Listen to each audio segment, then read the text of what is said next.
భూమికి ఎప్పుడు ఏం జరుగుతుందో ఎవరికీ అర్థం కావడం లేదు.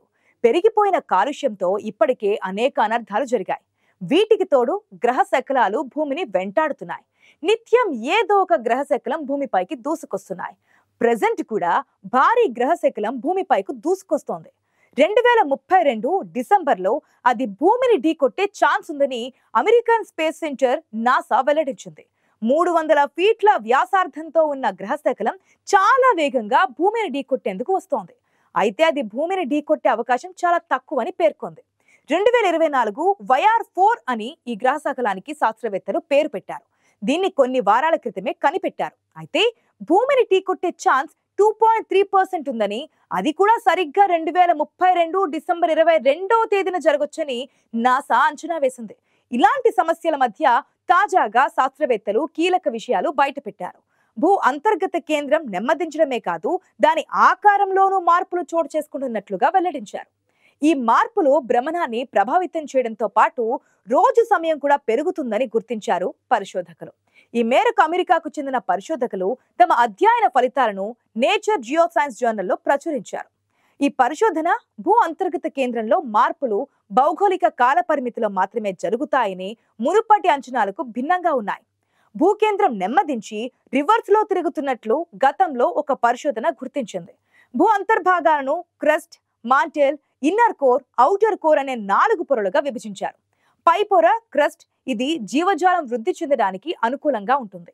దాని కింద మాంటెల్, తర్వాత ఇనుము, నికెల్ వంటి ఖనిజాలతో ద్రవ రూపంలో ఉండేది కోర్. ఇది భూమి లోపలి అత్యంత వేడి ప్రదేశం అన్నమాట. ఇక్కడ ఉష్ణోగ్రత సూర్యుడి ఉపరితలంతో సమానంగా ఉంటుంది. భూ అంతర్భాగంలో 5180 కిలోమీటర్ల లోతులో ఉండే ఈ ప్రదేశం ఐరన్, నికెల్ వంటి ఖనిజాలతో నిండి ఉంటుంది. అయితే వెలుపలి కోర్ అల్లకల్లోలంగా ఉన్నట్లు ఇదివరకే గుర్తించినప్పటికీ కాల ప్రమాణాలపై లోపలి కోర్ను ప్రభావితం చేసే సామర్థ్యంపై అనిశ్చితి కొనసాగుతోంది. బయట కోర్ అల్లకల్లోలంగా ఉంటుందని విస్తృతంగా తెలుసు, కానీ దాని ప్రభావం లోపలి కోర్ను రోజు సమయంలో మార్పులను కలిగిస్తుందని ఇదివరకు గమనించలేదని అమెరికాలోని USC Dornsife letters arts and sciences college earth sciences విభాగం డీన్ ప్రొఫెసర్, అధ్యయన ప్రిన్సిపల్ పరిశోధకుడు జాన్ విడాలే తెలిపారు. బాహ్య కోర్ లోపలి కోర్ను ప్రభావితం చేస్తుందని మొదటిసారిగా తమ అధ్యయనం గుర్తించిందని ఆయన చెప్పారు. భూకేంద్రం నెమ్మదించినట్లు ఇటీవలి పరిశోధకులు సూచించారు.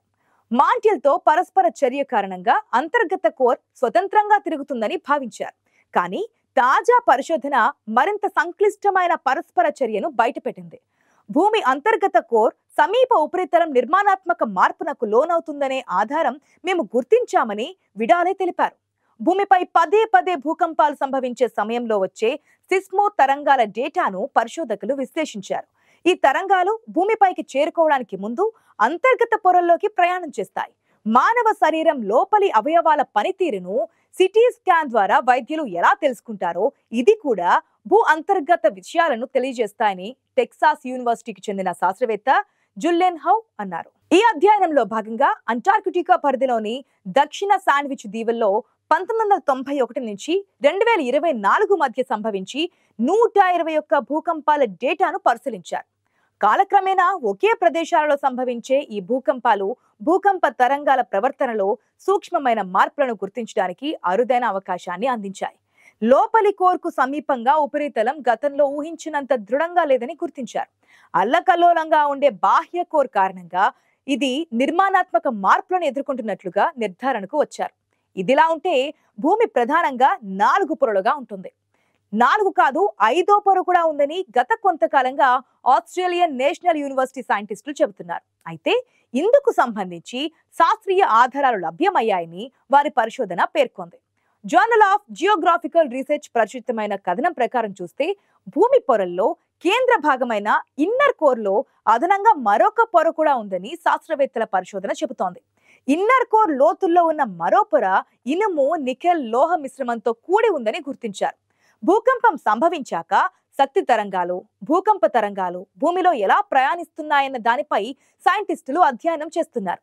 ఈ తరంగాలు వేరువేరు దిశల్లో వేరువేరు వేగాలతో పయనిస్తున్న సంగతిని గుర్తించారు. అంతర్గత కేంద్రంలో ఒకటికి బదులు 2 పొరలు ఉండడం వల్లే ఇది సాధ్యమవుతుందని సైంటిస్టులు చెబుతున్నారు.